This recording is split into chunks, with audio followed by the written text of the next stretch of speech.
Bom dia a todos, é um grande prazer estar aqui com vocês, num evento tão especial, onde encontramos profissionais de saúde envolvidos no tema ou interessados na temática da síndrome de Prader-Willi, assim como familiares, né, e estudiosos no assunto, não médicos também, presentes ao evento.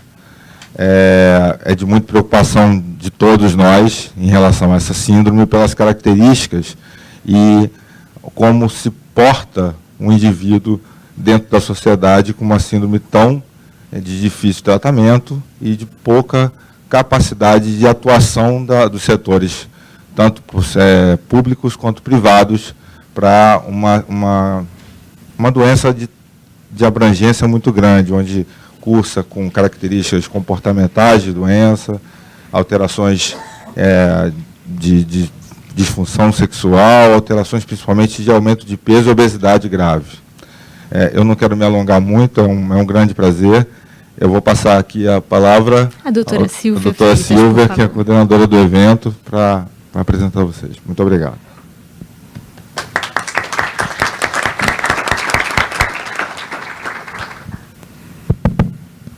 Bem, bom dia a todos.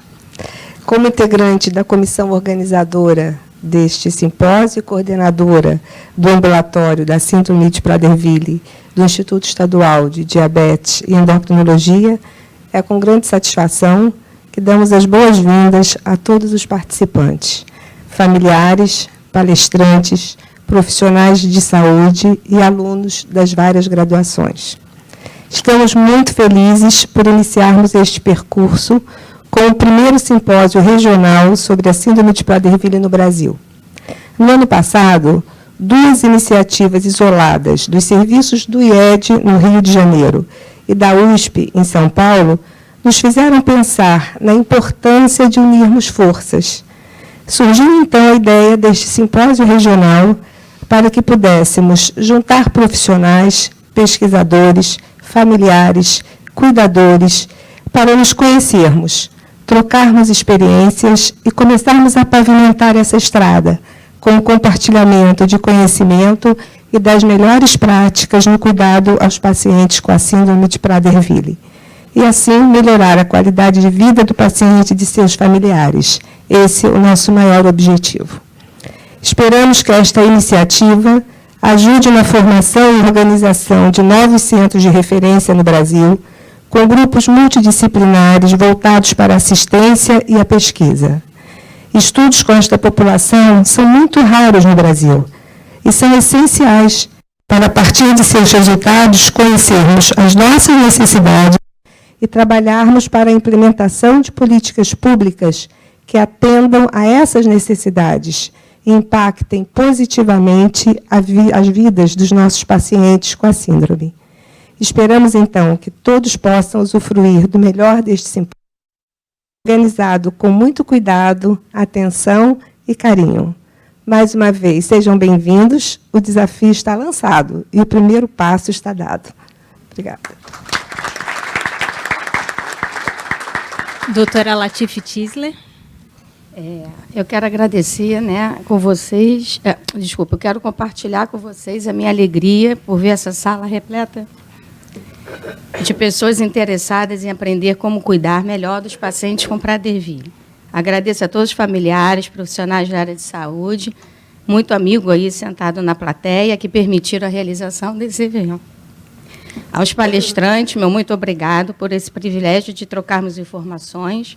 É uma honra termos entre nós o professor Tony Holland, que prontamente aceitou o nosso convite para vir para o Rio e compartilhar conosco o nosso conhecimento no assunto. Não posso deixar de agradecer a todos que nos apoiaram e apostaram no nosso sucesso do evento, em especial ao doutor Ricardo, de quem sempre conto com apoio e incentivo ao trabalho que desenvolvo. As doutoras Vera Leal, que sempre me ajudou na minha carreira profissional no IED, a doutora Karen, que sempre incentivou desde o primeiro momento, elas deram muita força para o nosso projeto. A doutora Silvia, a doutora Isla, sempre parceira no ambulatório. A doutora Carolina e Ruth, que mesmo longe ajudam muito na organização. A SEX, a SOPERJ, pelo apoio, e aos patrocinadores, que sem ele nada disso podia ter acontecido. Obrigada. Doutor Ricardo Meirelles, por favor. É um prazer enorme estar aqui hoje, representando o IED. O IED é o único instituto no Brasil dedicado exclusivamente à endocrinologia e diabetes e doenças metabólicas. E nós fomos pioneiros numa série de atividades, entre elas a triagem neonatal na rede pública do Rio de Janeiro, a atenção aos transgêneros no Rio de Janeiro, o ensino em diabetes, a unidade do pé diabético também, e agora a síndrome de Prader-Willi, que mereceu um programa específico do Instituto para atendimento das crianças e adultos portadores dessa síndrome. Eu estava aqui antes da reunião conversando com o professor Tony Holland sobre o nome da síndrome de Prader-Willi, e me ocorreu que, no começo, a síndrome se chamava síndrome de Prader-Labar-Willi. E o pobre do Labar saiu do nome da síndrome, né? Quer dizer, nós temos agora só a síndrome de Prader-Willi. E eu fui esclarecido de que, realmente, o Labar saiu porque ele era estudante. Quem mandou ser estudante na hora de fazer um trabalho desse, né? Saiu da publicação, saiu do nome da síndrome. Então, ficou síndrome de Prader-Willi. Mas eu acho que a gente tem que render nossas homenagens também a Labar, que trabalhou nesse primeiro trabalho sobre a síndrome de Prader-Willi, né? No IED, nós temos uma equipe toda montada para tratar. Na realidade, a síndrome de Prader-Willi, como uma série de outras situações, exige uma equipe multidisciplinar. E eu faço questão de citar nominalmente as pessoas que participam desse grupo lá no IED, que são os psiquiatras, a Silvia, que é a mentora do grupo, né, com relação ao aspecto psiquiátrico e à saúde mental, Silvia Regina de Freitas, a Evelyn Mascarenhas Sofrite, a Natália Wendes Vieira Gomes, todas três psiquiatras. Na área de endocrinologista pediátrica, Latife, que está aqui do meu lado, a Isla, que é a nossa mestre de cerimônias, os endocrinologistas Cristiane, Raquel Carvalho Abib, Cristiane Rocha Azevedo, a geneticista, a doutora Rosa Rita dos Santos Martins, uma das melhores geneticistas do Brasil, sem dúvida nenhuma, que nós temos a honra de ter lá no IED, agora como nossa diretora assistencial. A nutricionista Juliana Moraes Coelho, o educador físico Neidil de Araújo Brandão Barbosa e assistente social Indaiara Ribeiro Cesário. Estava conversando com o Dr. Tony Holland antes da reunião também sobre a importância da assistência social nesse trabalho, e é realmente fundamental o trabalho da assistente social em termos de integração e orientação das famílias dos portadores de doença de síndrome de Prader-Willi. Nós vamos ter aqui uma oportunidade de ver desde o diagnóstico, comentários desde o diagnóstico até os avanços mais recentes com relação ao tratamento da síndrome de Prader-Willi, passando pelos tratamentos mais tradicionais, e vamos encerrar com as já famosas oficinas da ASEX, em que serão feitas oficinas de trabalho sobre temas como serviço social e escola, nutrição e fonoaudiologia, que serão oficinas certamente muito interessantes. Eu desejo a todos um bom proveito do programa, que todos aproveitem bastante esse programa. É um prazer enorme ter todos aqui, e hoje temos mais de 100 participantes nesse encontro. Certamente o segundo simpósio terá mais ainda, e isso nos deixa muito felizes. Muito obrigado a todos pela presença, e vamos aproveitar o simpósio. Bom, para dar início à nossa primeira mesa, eu convido a doutora Rosa Rita dos Santos Martins, geneticista clínica, doutora em genética pelo Departamento de Biologia da UFRJ, responsável pelo ambulatório de genética e pelo laboratório de citogenética do IED. Bom dia a todos. Para mim é um prazer muito grande estar aqui com vocês. Eu que acompanhei desde o iniciozinho a formação de todo esse grupo, e queria agradecer à comissão organizadora essa honra que me deram de poder abrir essa mesa redonda sobre a síndrome de Prader-Willi. Nessa mesa, os temas são diagnóstico genético e clínico. E nós vamos ter a participação de duas profissionais que eu também tenho a honra de conhecer desde que elas estavam começando, né, a sua formação. Acompanhei toda a evolução de ambas. Então, a nossa primeira palestrante vai ser a doutora Letícia da Cunha Guida, que é pesquisadora e coordenadora do Laboratório de Alta Complexidade do Instituto Nacional de Saúde da Mulher, da Criança e do Adolescente, do Instituto Fernandes Figueira, da Fiocruz. É doutora pela Universidade Federal do Rio de Janeiro e pela Case Western Reserve University, Cleveland, Estados Unidos. Tem experiência na área de genética humana e molecular, atuando principalmente nas malformações congênitas, nas pesquisas de mestilação gênica, com ênfase nas síndromes de Prader-Willi e Angelman. E a nossa segunda, que eu chamo aqui para compor a mesa, por favor. A nossa segunda palestrante de hoje será a doutora Cristina da Rocha Azevedo, que também a gente conhece desde que ela foi fazer o curso lá no IED, também acompanhamos todo o seu progresso, e eu me lembro de eu ir atrás do ambulatório de obesidade, lá com meus pacientes, pedindo ajuda. Não, vocês podem, e no final eu estou muito feliz por ver todo o progresso daquela primeira minha investida lá no ambulatório de obesidade, por todo o crescimento que teve, não só da área profissional, mas principalmente da assistência, né? E muito orgulhosa pelo IED ter essa participação, né? Por IED ter abraçado, né? Acho até, como disse o Ricardo, o primeiro serviço que abraçou realmente a síndrome de Prader-Willi. Tudo bem, traz os pacientes, nós vamos acompanhar. Todos temos aprendido juntos como cuidar dos pacientes, e isso realmente me enche muito de orgulho do nosso instituto. Então, a doutora Cristiane Azevedo, ela é médica endocrinologista do Serviço de Obesidade, Transtornos Alimentares e Metabologia, que nós chamamos de SOTAM, do IED, e é a coordenadora do ambulatório da Síndrome de Prader-Willi de adolescente. Ok, Cristiane? Então, a doutora Letícia vai falar sobre avanços nos processos diagnósticos genéticos, quão distante estamos do diagnóstico neonatal para a síndrome de Prader-Willi. Bom dia a todos. Gostaria de agradecer à comissão organizadora pelo convite para participar desse evento. Bom, a síndrome de Prader-Willi foi descrita inicialmente em 1956 por Prader, Labar e Willi, não esqueci do aluno, porque sem aluno a gente realmente não faz nada, nenhuma pesquisa. É uma doença genética complexa e multigênica, né? Vários genes estão envolvidos, tem uma prevalência em torno de 1 para 15 mil nascidos vivos. E geneticamente é determinada pela não expressão de genes paternos em uma pequena região do braço longo do cromossomo 15, 15q, 11, q 13. São duas pinturas que eu sempre gosto de ilustrar, elas são conhecidas, elas estão no Museu do Prado, em Madrid. É uma menina de 6 anos, data de 1680, e 200 anos depois é que o Dr.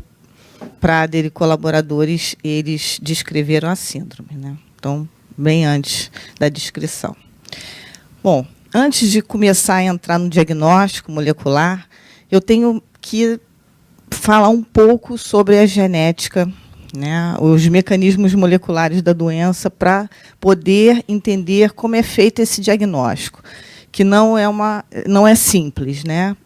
E justamente porque as causas genéticas são complexas.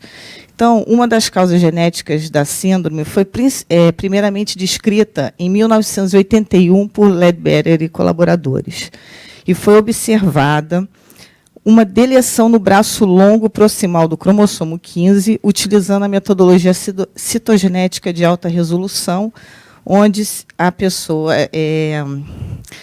o cromossomo 15 é bem esticado, né? Então, você consegue ver, aqui está a região, ele foi deletado aqui. Né? Só conseguiu ver essa deleção em alta resolução. E já em 1983, Butler e Palmer demonstraram que essa deleção era preferencialmente no cromossomo paterno. O cromossomo que vinha do pai, ele era preferencialmente deletado.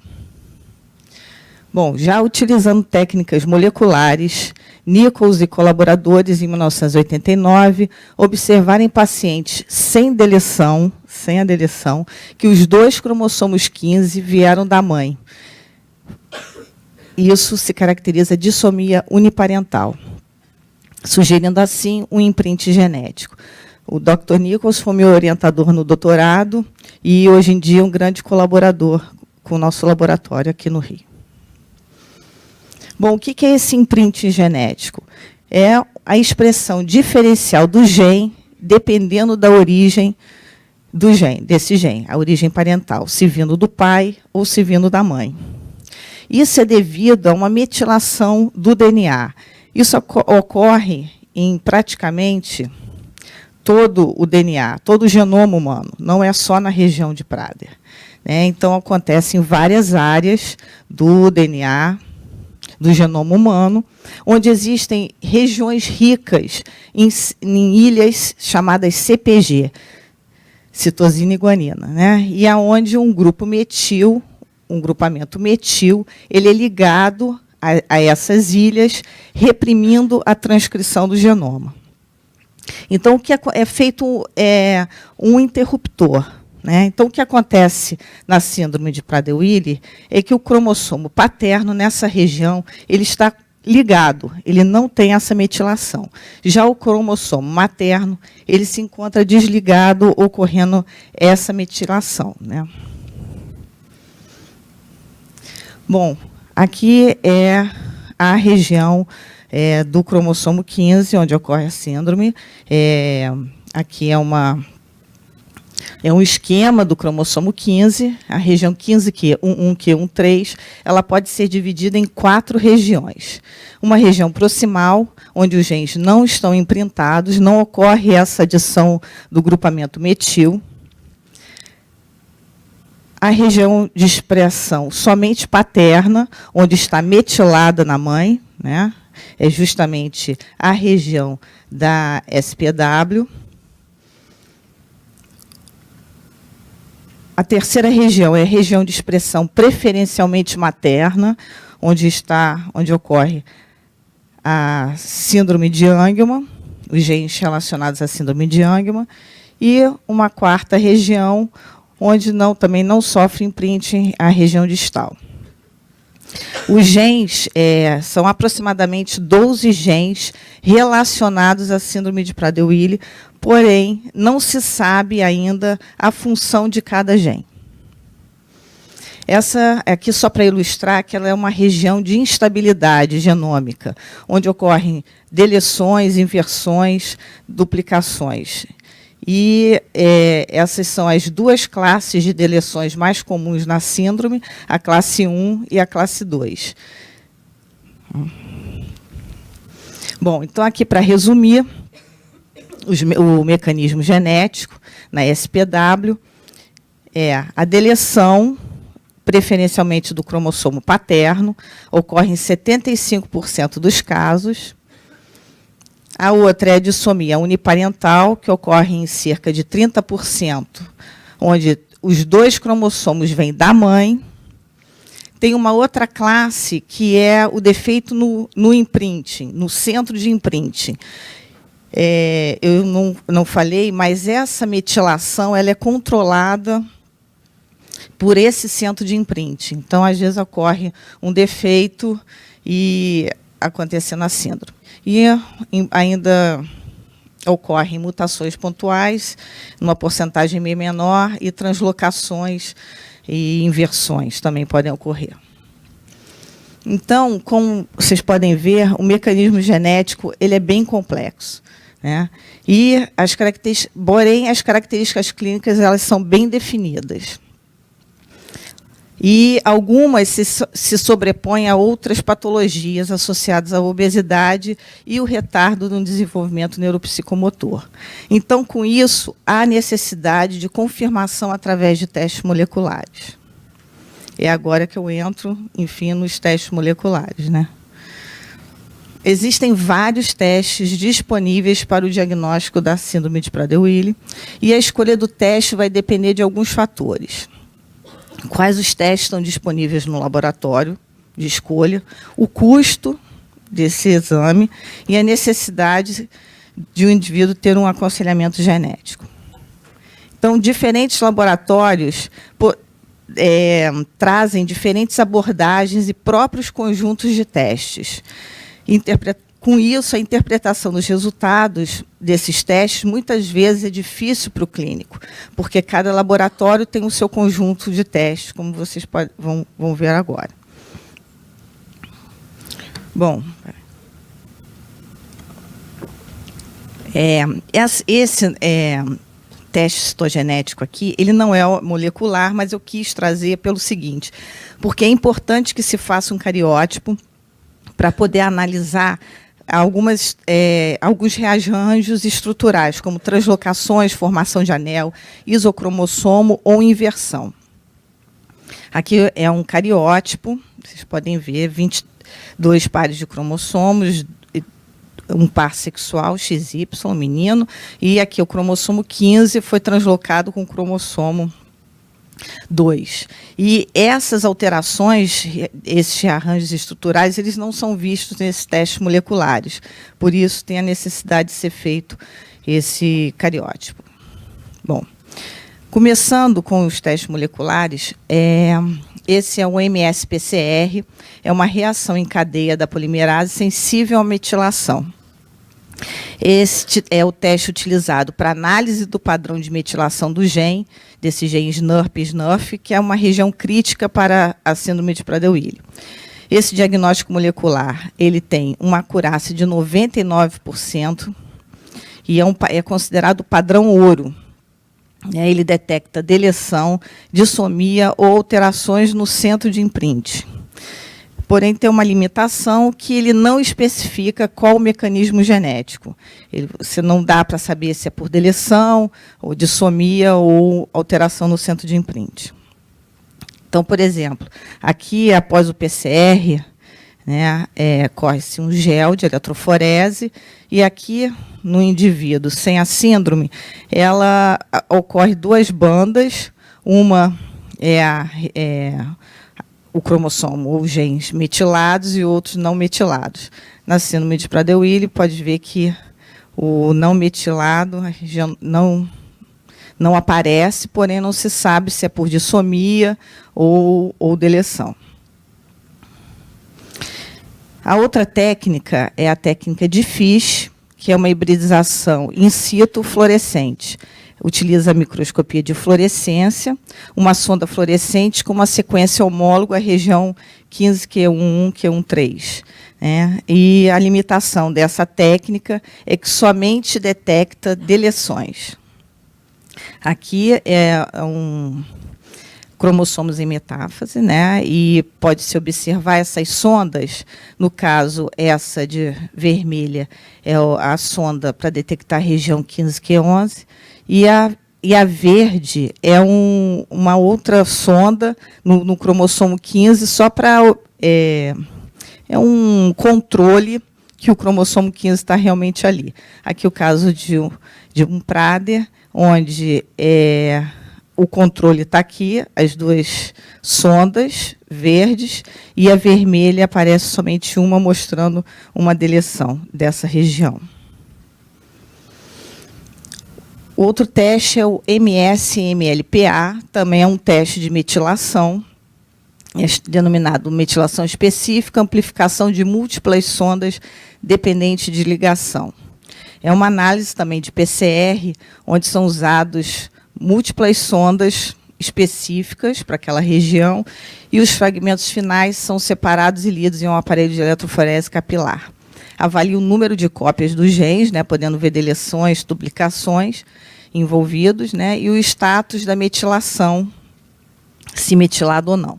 Então, ele pode detectar, sim, deleções, dissomia uniparental e mutações no centro de imprint.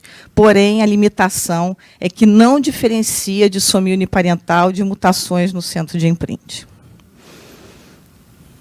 Então, como é que vocês podem ver, se quiser saber realmente a etiologia, para que serve tantos exames ao mesmo tempo? Se for fazer um aconselhamento genético, é aconselhável a saber qual foi, se foi por deleção, dissomia, né, uniparental ou defeito no centro de imprint. Porém, o teste ouro para análise, se alguma questão clínica, se quiser confirmar a clínica, o teste ouro é a análise de metilação. Então, aqui foi publicado em 2010 um guia prático para análise molecular das síndromes de Prader-Willi e Angelman, e podem ser feitos dois conjuntos de testes. O primeiro é uma análise de metilação, todos começam com análise de metilação, que o MLPA também é uma análise de metilação. Se essa análise de metilação der o padrão normal, descarta a possibilidade de SPW. Se alterado, né, parte para um FISH, que, se tiver deleção, confirma o diagnóstico, né, de SPW, e, se não tiver a deleção, vai se fazer uma análise de microsatélites, que é uma análise de polimorfismo, para ver se tem dissomia uniparental, e, se for confirmada a dissomia, confirma o diagnóstico. Se for biparental, vai ainda ter que fazer uma análise no centro de imprint. Então, a outra vertente, em vez de começar com essa análise MS-PCR, começa pelo MLPA, que aí já pode distinguir entre deleção, né, e sem deleção. Partindo para sem deleção, se não tiver deleção, parte para uma análise de microsatélite, que vai dizer se é dissomia uniparental. Se não for, vai ter que passar por uma análise no centro de imprint. Bom, agora eu vou mostrar algumas pesquisas que estão sendo realizadas no Laboratório de Alta Complexidade, sob minha coordenação, e uma delas é o rastreamento neonatal da síndrome de Prader-Willi. O objetivo dessa pesquisa é a avaliação da viabilidade técnico-financeira da metodologia de rastreamento neonatal da síndrome de Prader-Willi, baseado no padrão de metilação do gene SNRP-SNRF. Bom, foi coletado cartões de teste do pezinho na maternidade do Instituto Fernandes Figueira, aproximadamente 1.000 cartões do teste do pezinho. E foi feita uma triagem neonatal através de modificações bisulfídicas e PCR para esse gene SNRP. Eu vou me ater nessas modificações aqui, porque esse foi um teste que foi desenvolvido por nós no laboratório. E, no final, avaliado o ganho, né, a avaliação do custo bruto da metodologia da triagem neonatal, contabilizando todos os insumos necessários para a execução do teste do pezinho. Isso tudo visando o diagnóstico precoce. Bom, como eu falei, nós desenvolvemos um teste de metilação por HRM, que é o High Resolution Melting. Esse é um teste simples, apesar do nome não ser tão simples, mas é um teste simples baseado em PCR em tempo real. E a distinção desses alelos, né, lembra que um alelo ele é metilado e o outro não metilado, então, através dessa tecnologia, eu consigo distinguir os alelos maternos e paternos baseado nas diferentes temperaturas de separação das fitas de DNA. Então, essa fita de DNA, ela um corante é colocado nessa solução e depois a temperatura a dissociação do DNA, dependendo da complexidade dessa fita de DNA, se metilado ou não, ela vai se dissociar em temperaturas diferentes. Então, como pode ver aqui, observar, num padrão normal, aparecem dois picos. Um é o alelo metilado e o outro não metilado. Na verdade, o primeiro é o não metilado e o segundo é o metilado, que a temperatura é mais alta, né, e a dissociação mais tarde. E já na síndrome de Prader-Willi aparece apenas um pico, mostrando que o alelo é metilado. Bom, a vantagem desse teste de MS-HRM é um método fácil de usar, rapidez no resultado, alta sensibilidade e especificidade, menor chance de contaminação do que a outra tecnologia, onde depois eu tenho que correr um gel de eletroforese. Né? Esse já te dá tudo numa mesma reação.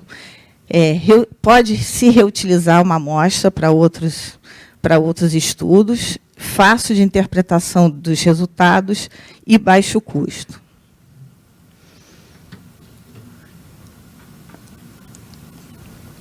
Então, esse método de rastreamento neonatal, ele se mostrou eficaz, tanto no método de extração de DNA de papel, filtro, colhido no teste do pezinho, se mostrou, né, muito eficaz, e a sensibilidade desse teste MS-HRM, permitindo a detecção em uma fração muito pequena da amostra. Isso é muito importante nessas amostras, especialmente em recém-nascidos hipotônicos, né? Além disso, a alta reprodutibilidade e custo-efetividade, ele é um teste barato, né, mais barato, pelo menos, do que os outros, da MS-HRM, e torna este método adequado para aplicações no diagnóstico e no rastreamento neonatal da síndrome de Prader-Willi. Bom, uma outra pesquisa em andamento é o sequenciamento de nova geração, NGS, no diagnóstico molecular da síndrome de Prader-Willi. O objetivo é desenvolver um método único para determinar o diagnóstico, juntamente com a alteração molecular na síndrome de Prader-Willi. Ele é uma análise em larga escala, é um sequenciador de nova geração, né? Ele é uma análise em larga escala, vários pacientes podem ser analisados ao mesmo tempo, é rápido e permite a análise de todo o cromossomo 15.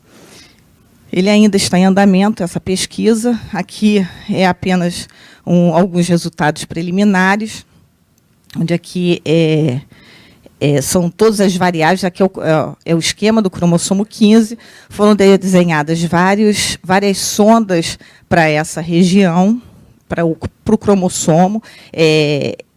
Essa parte aqui mais densa é a região do Prader-Willi, né? E essas variáveis são heterozigotas, então todas mais ou menos aqui, mostrando essa região de Prader. Esse é um indivíduo sem essa alteração, e um indivíduo alterado, a gente pode perceber nitidamente aqui a falta dessas variáveis, né? Outros resultados também obtidos foram a detecção de variáveis raras em genes relacionados à SPW, como o MAGEL, PWRN1. Ainda precisa de uma maior investigação. Então, a vantagem desse sequenciamento de NGS é toda esses passos, né, esses testes moleculares, eles serem substituídos apenas pelo sequenciamento, podendo dar o resultado de deleção, dissomia ou defeito no centro de imprint. Bom, um outro estudo que não tem uma relação direta com o diagnóstico, mas é o estudo da regulação da expressão do GH através da estratégia CRISPR-Cas9. E essa estratégia ela é muito interessante, ela está muito em voga hoje em dia, porque ela é uma metodologia simples, barata e muito eficaz. Esse CRISPR-Cas9 ele foi originalmente descrito em bactérias no fim da década de 80, é um mecanismo da própria bactéria, né, que é feito exatamente para proteger a bactéria de DNAs invasores. Então, quando essa bactéria ela entra em contato com algum DNA o RNA de vírus, ela reconhece a Cas9, que é essa proteína, ela age como se fosse uma tesoura. E isso foi uma descoberta de um grande potencial desse sistema para a edição de genomas, porque ela pode cortar o genoma e numa região que você quiser, porque ele tem um RNA guia, e ele pode direcionar a sua Cas9, que vai cortar exatamente para aquela região, podendo fazer uma deleção, né, as pontas depois vão se juntar do DNA, ou até mesmo inserções. Então, isso é muito interessante, porque isso, o objetivo desse trabalho é determinar quais os segmentos gênicos da SPW envolvidos na regulação da expressão gênica do hormônio de crescimento em células GH.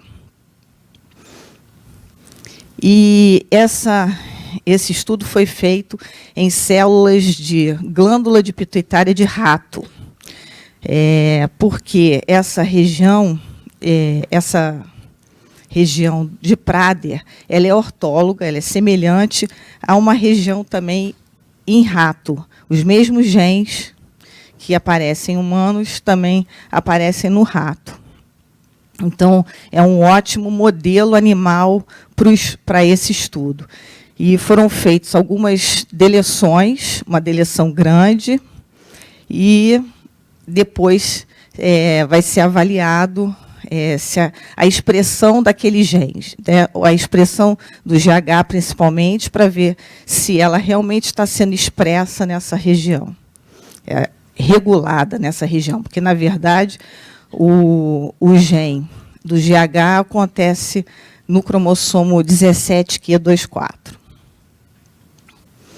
Bom, esses novos modelos de célula SPW fornecem um sistema biológico in vitro para determinar geneticamente quais genes da SPW controlam a secreção de hormônios e os mecanismos moleculares, bioquímicos e celulares envolvidos. Esses estudos podem levar a novas abordagens terapêuticas para suplementar ou melhorar os benefícios do GH para indivíduos com SPW. Bom, então, aqui para finalizar, cada vez mais os estudos apontam a importância do diagnóstico precoce para o início do tratamento adequado e a melhora da qualidade de vida dos pacientes com síndrome de Prader-Willi. Queria fazer aqui um agradecimento à equipe do Laboratório de Alta Complexidade do Instituto Fernandes Figueira, a doutora Silvia, a doutora Latif, pela parceria, ao doutor Juan Lerena e equipe do Centro de Genética Médica, ao doutor Robert Nichols, que até hoje é um parceiro grande, doutor Martim Bonamino, no INCA, e a doutora Helenice Bastos, que faz toda a parte de fiche e citogenética dos pacientes. Muito obrigada. Agora, obrigada. Agora a doutora Cristiane, que vai nos falar sobre o diagnóstico clínico da síndrome de Prader. Bom dia. Inicialmente, eu quero parabenizar a comissão organizadora pela iniciativa do evento e agradecer também o convite para a participação. Eu vou falar sobre o diagnóstico clínico e as alterações endócrinas na síndrome de Prader-Willi. Bom, introdução. A síndrome ela foi descrita em 1956 por Prader-Willi e Labarthe. É a síndrome genética mais comumente associada à obesidade. Tem uma prevalência de 1 para cada 10 mil a 30 mil nascimentos, com igual distribuição entre as raças e os sexos. E ela ocorre devido à ausência de expressão de genes paternos no braço longo do cromossoma 15, que pode ser, em 70% dos casos, por uma deleção, em 25% por uma dissomia uniparenteral materna e em 1 a 3% por mutação no centro de imprint. Ela vai se caracterizar por hipotonia ao nascimento, com dificuldade de sucção, atraso no desenvolvimento motor, déficits cognitivos, alterações comportamentais, hiperfagia com obesidade importante e distúrbios hipotalâmicos. O diagnóstico, como foi dito, é genético e, para a gente solicitar a avaliação genética, a gente tem que ter os critérios clínicos, que seriam, entre 0 e 2 anos de idade, hipotonia com má sucção, Entre 2 e 6 anos, hipotonia com má sucção e história de atraso global do desenvolvimento. Entre 6 a 12 anos, história da hipotonia com história de má sucção. A hipotonia, ela geralmente persiste. Atraso global do desenvolvimento e a excessiva ingesta alimentar, a hiperfagia, a obsessão por alimentos, com obesidade central resultante se não tratada. E os maiores de 12 anos, funções cognitivas prejudicadas, geralmente retardo mental moderado, excessiva ingesta alimentar com obesidade central, hipogonadismo hipogonadotrófico ou problemas comportamentais típicos. Então, os pacientes eles têm que preencher todos esses critérios de acordo com a sua faixa etária para a gente iniciar a investigação genética. Uma revisão rápida, porque a gente acabou de ter uma aula. Então, a gente tem o paciente com a suspeita clínica, preenchendo esses critérios de Prader-Willi, a gente vai pedir a análise de metilação do DNA, que permite o diagnóstico em 99% dos casos, mas a gente não consegue distinguir a alteração genética, se foi uma deleção, se foi uma dissomia ou se foi um defeito de imprint. Se a gente quiser dar seguimento, a gente pode pedir o FISH, que, sendo positivo, a gente tem o diagnóstico de síndrome de Prader-Willi por deleção. Se der negativo, a gente tem que continuar a avaliação com a análise de microsatélite, que avaliaria a dissomia e, por exclusão, a gente teria o defeito no centro de imprint. Características. Esses pacientes eles apresentam fronte estreita, olhos estrábicos e amendoados, lábios superiores finos, com comissuras labiais voltadas para baixo, saliva viscosa, cabelos, olhos e peles mais claros que os seus genitores, baixa estatura, mãos e pés pequenos, composição corporal anormal, com obesidade mórbida, escoliose, apneia do sono, déficit cognitivo que pode ser de leve a moderado e alterações comportamentais, como birra, teimosia, comportamento obsessivo-compulsivo, skin pink e comportamento autista. Aqui tem 2 imagens para ilustrar pacientes com a síndrome. A gente pode observar a baixa estatura, mãos e pés pequenos, a obesidade centrípeta e a escoliose. Manifestações endócrinas: obesidade, deficiência de GH, hipogonadismo, hipotireoidismo central, insuficiência adrenal central, baixa massa óssea e diabetes tipo 2. Então, falando das fases nutricionais nos pacientes com a síndrome, foram descritas 7. A fase 0 é a fase intraútero, em que há um retardo do crescimento intraútero e pode nascer com baixo peso. A fase 1A seria de 0 a 9 meses de idade, que devido à hipotonia, dificuldade de sucção, à má alimentação, esses pacientes teriam baixo peso.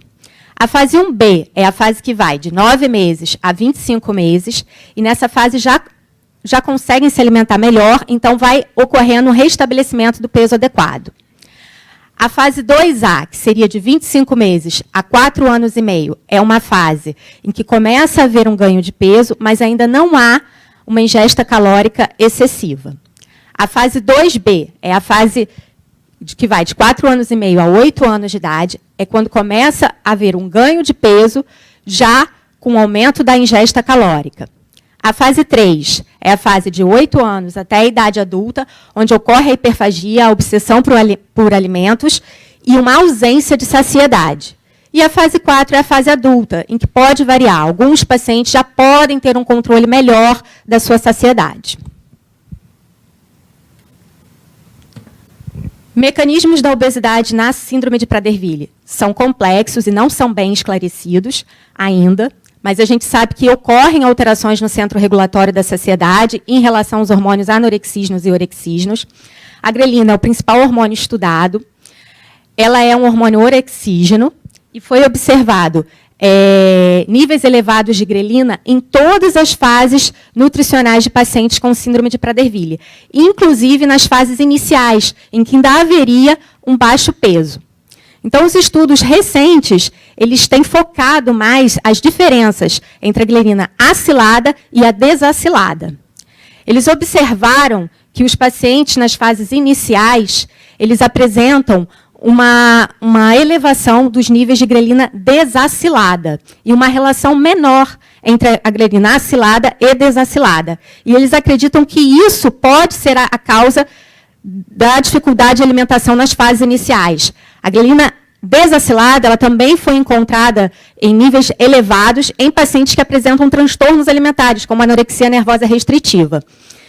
E com o avanço da idade, eles observaram uma redução na glialina desacilada, um aumento da acilada e uma redução dessa relação entre acilada e desacilada. Então, eles estão procurando focar os estudos nessa parte também para a terapêutica no futuro. Distúrbios hormonais, deficiência do GH e hipotireoidismo, contribuem para a redução da massa magra, um aumento da massa gorda, diminuição do gasto energético, diminuição da taxa de metabolismo basal e uma menor tolerância aos exercícios. Alteração da composição corporal, desequilíbrio entre a massa magra e a massa gorda corporal. Quando comparado pacientes com Prader-Willi não obesos com grupo controle, eles apresentaram uma maior massa gorda e uma menor massa magra, mesmo sendo não obesos. Então, isso mostra que tem essa alteração na composição independente do peso. Dieta e atividades físicas inadequadas, a gente sabe que é importante a intervenção nutricional desde o início e mudanças no comportamento alimentar para a gente ter um prognóstico melhor para esses pacientes. Deficiência do GH. A baixa estatura é uma característica comum na síndrome de Prader-Willi. As meninas vão ter uma altura média de 1,45 m e os meninos de 1,55 m se não forem tratados. Dependendo do teste de estímulo empregado, 40% a 100% terão um critério diagnóstico para deficiência de GH. A gente sabe que o GH nos Estados Unidos ele é liberado desde 2000 e na Europa desde 2001, sem a necessidade de comprovar a deficiência. No Brasil, a gente ainda tem que provar, através de teste de estímulo, que é deficiente para poder usar. E o tratamento ele vai permitir não só uma melhora da estatura final, como também uma melhora da composição corporal, do perfil metabólico e da cognição. Os estudos mostram uma melhora também da qualidade do sono e uma maior tolerância à atividade física. Não existe um consenso para a idade de início de reposição do GH, mas é recomendado iniciar antes dos 2 anos de idade, na verdade, antes da obesidade, e hoje a gente preconiza começar até com meses, a partir de 2 a 3 meses de idade. A dose inicial em crianças deve ser de 0,03 mg por quilo dia. Nos adultos, a dose inicial ela deve ser de 0,1 a 0,2 miligramas por dia, com uma dose de manutenção de 0,2 a 1,6 miligramas por dia. A titulação ela deve ser baseada na resposta clínica e nos níveis de GF1, que a gente quer que fique entre a média e o limite superior da faixa para a idade e para o sexo. Critérios para exclusão do uso do GH nesses pacientes seriam obesidade grave, apneia obstrutiva do sono grave, neoplasias, diabetes mellitus descompensados e psicose. E durante a terapia com GH é importante a gente avaliar. E GF1 é recomendado dosar 1 a 2 meses após o início do GH e depois a cada 6 meses ou a 1 ano, assim como o GFBP3 e a relação deles. Polissonografia, a gente tem que fazer antes de iniciar o GH, 3 a 6 meses após e depois anualmente. Composição corporal, para a gente avaliar as mudanças, pode ser por bioimpedância ou DEXA. Progressão da escoliose, 30% a 80% dos pacientes com Prader-Willi vão ter escoliose. Ela não é uma contraindicação para o uso do GH, mas o GH pode piorar. Então, se a gente perceber que está havendo uma piora, a gente tem que reavaliar. E o perfil metabólico. O GH ele pode piorar o controle do diabetes, pode aumentar a resistência insulínica, então a gente tem que estar acompanhando esses parâmetros. Possíveis efeitos colaterais do GH. Alterações nas proporções corporais, que seriam crescimentos da face, mãos, pés, edema periférico, que geralmente é o mais comum, apneia do sono, dor articular, cefaleia, alterações visuais, náuseas, tonteiras, que seriam sintomas de uma hipertensão intracraniana benigna, mas isso é bem raro e geralmente acontece logo nas primeiras semanas de uso. Resistência insulínica, ou diabetes tipo 2 e redução dos níveis de T4.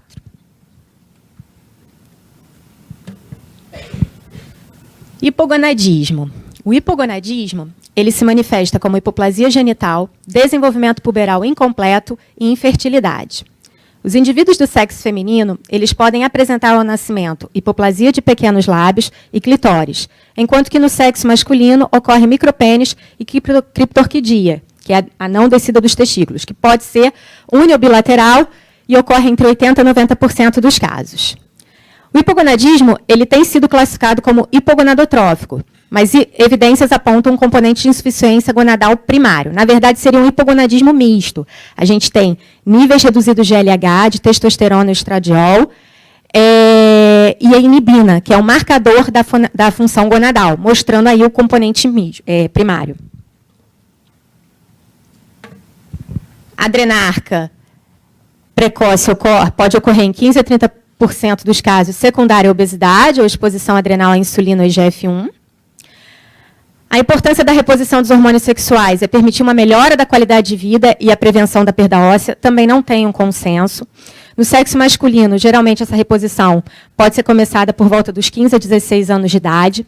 A gente vai usar testosterona. O recomendado é usar doses menores, em torno de 25% da dose total, e aumentando gradualmente e acompanhando os efeitos, porque há a possibilidade de piorar a agressividade, irritabilidade desse paciente, então a gente tem que ir aos poucos. No sexo feminino, apenas 8 a 17% das meninas vão ter menarca espontânea. E, na maioria das vezes, essa menarca ela vai ser seguida por círculos irregulares, de oligomenorreia. A reposição ela está indicada em casos de amenorreia e oligomenorreia ou baixa massa óssea, na presença de níveis de estradiol reduzidos. Os esquemas são individualizados, a gente começa normalmente com a reposição de estrogênio e, após o primeiro ciclo, a gente entra com o progestágeno. Hipotireoidismo central também um pouquinho controverso. No início, se falava de aproximadamente 20 a 30% das crianças com síndrome de Prader-Willi. Hoje em dia, eles já falam de uma frequência mais perto da população geral, em torno de 2 a 4%. É recomendado uma avaliação da função tireoidiana com 3, 6 e 12 meses de idade e depois anualmente. O tratamento com levotiroxina ele deve ser iniciado logo após o diagnóstico. E o hipotireoidismo ele deve estar adequadamente tratado para a gente iniciar a reposição com o GH, porque o GH ele pode aumentar a conversão periférica de T4 para T3 e piorar um pouco o hipotireoidismo. Insuficiência adrenal. A real prevalência a gente não sabe. Nessa tabela, a gente tem alguns estudos e a gente consegue ver a grande variação da frequência. O primeiro estudo, em 2008, mostrou 60%. Os demais estudos não mostraram essa frequência tão elevada, com 15%, 14%, 4%. Mas, se a gente for ver, eles também usaram metodologias diferentes. O teste diagnóstico foi diferente. O primeiro usou a metirapona e os outros usaram ITT, cortrosina. Então, pode ser a justificativa para essa diferença. Não tem um consenso também, mas deve ser avaliado o cortisol e o ACTH logo que a gente faz o diagnóstico da síndrome de Prader-Willi. Antes de iniciar a terapia com o GH, porque o GH ele inibe a conversão de cortisona para cortisol, então pode precipitar uma crise adrenal. E durante situações de estresse, cirurgias, anestesia, grandes queimadas, a gente tem que reavaliar também. Os familiares dos pacientes com a síndrome, eles devem ser alertados sobre os sintomas da insuficiência adrenal e a necessidade do uso de corticoides nessas situações de estresse e passar para o clínico que acompanha. Baixa massa óssea está associada com hipogonadismo e deficiência de GH. A redução da massa óssea ela pode se iniciar na adolescência e agravar na fase adulta com osteoporose. Tem estudos mostrando fraturas por osteoporose em adultos em 29% dos casos. E também demonstrando que a terapia de GH na infância, ela permite essa melhora da massa óssea na adolescência. Não tem um consenso também, mas o ideal é começar uma avaliação com densitometria mais ou menos na idade puberal e depois a cada 1 a 2 anos.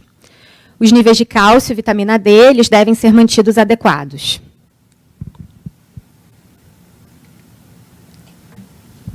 Diabetes. A prevalência de diabetes em pacientes adultos varia entre 7% a 20%, podendo passar bem disso. Resistência insulínica e diabetes são menos frequentes em crianças com síndrome de Prader-Willi. A obesidade ela é um importante fator de risco para o desenvolvimento da resistência insulínica e diabetes. Mas alguns estudos mostraram que pacientes com síndrome de Prader-Willi apresentam níveis de insulina menores e uma maior sensibilidade quando comparados com controles com o mesmo grau de obesidade. E isso poderia ser pela alteração na composição corporal, em que eles teriam um maior depósito de gordura subcutânea do que visceral. O tratamento é igual da população geral, deve requerer controle alimentar adequado, perda de peso e uso de medicamentos específicos. Essa tabela, ela é um resumo de tudo que eu falei, enfocando o que é mais importante e não pode ser esquecido. Logo no início, ela fala que não é necessário um teste para avaliar a deficiência do GH, mas é porque é uma tabela que foi retirada de um artigo americano. Aqui no Brasil, a gente ainda tem que fazer a testagem. Nos adultos, principalmente, quando eles já vêm usando desde a fase de infância e vão para a fase de transição, a gente tem que fazer o teste para reavaliar esse eixo somatotrófico. A importância da polissonografia antes e depois. O hipogonadismo, a gente tem que ficar atento à criptorquidia e à evolução dos sinais de puberdade, se estagnar a avaliação hormonal. O hipotireoidismo também avaliar anualmente, principalmente se tiver uso do GH. Insuficiência adrenal central. Os familiares eles devem estar atentos para os sinais e sintomas. Obesidade, a gente tem que ficar de olho nos parâmetros metabólicos, perfil lipídico, perfil glicídico. E massa óssea, a gente tem que manter a ingesta adequada de cálcio e reavaliar a vitamina D pelo menos anualmente. Lembrando da importância da reposição dos hormônios sexuais e também do uso do GH desde cedo para evitar essa perda de massa óssea no futuro. Bom, quanto mais cedo o diagnóstico, quanto mais cedo a intervenção feita por uma equipe multidisciplinar, a gente sabe que a gente consegue mudar muito o prognóstico dessas crianças. E é isso que a gente quer, esse é o nosso objetivo e é isso que a gente está tentando no ambulatório. Mais uma vez, obrigada. Acho que nós começamos muito bem, né? Nós tivemos 2 excelentes atualizações sobre o diagnóstico e sobre a conduta com esses pacientes. GH é o hormônio de crescimento, a gente esquece que a nossa plateia é eclética, né? E eu vou aproveitar aqui a minha prerrogativa aqui de estar aqui e vou levantar uma questão, vou fazer a mesma pergunta para as duas, dentro da área, porque foi citado aqui a síndrome de Prader-Willi-Like. A síndrome de Prader-Willi-Like são aquelas crianças que apresentam todos uma evolução clínica compatível, a mesma história da hipotonia pós-natal, o mesmo déficit intelectual, a mesma dificuldade de controlar o peso, e aí você vai seguindo todas aquelas etapas e tudo vai dando negativo e a família vai ficando cada vez mais ansiosa, porque se a gente hoje já tem todo um protocolo para o tratamento da síndrome de Prader-Willi, na síndrome de Prader-Willi-Like, se fica sempre aqui a interrogação. Então, eu vou perguntar para a doutora Letícia se o sequenciamento gênico vai nos ajudar, porque hoje a gente sabe que as mutações ocorrem em toda a molécula do gene e que a expressão clínica está relacionada muito à posição da mutação. Se é antes do início do gene, né, todos os genes controladores do hormônio do crescimento, da sua síntese, da sua ação, né, ou se a mutação já é muito mais distal, então a gente sabe que realmente pode haver uma avaliação clínica. Então, eu queria que a Letícia nos esclarecesse se o sequenciamento, já que eles estão nessa área de pesquisa, se vai nos ajudar a novos diagnósticos da síndrome de Prader-Willi. E para a Cristiane, eu me lembro que uma vez eu fui lá falar com a Cristiane, disse assim, Cristiane, fica com os Prader-Willi-Likes também, né? Não fica só com aqueles que têm o diagnóstico, até porque a gente pode até encontrar novas mutações, mas eu queria que ela nos falasse da experiência desses que não fecham o diagnóstico em termos se o tratamento pode seguir a mesma linha. Então, seguindo a mesma ordem, vou começar pela Letícia, e depois, então, egoisticamente eu comecei, e depois eu passo, então, para vocês as perguntas.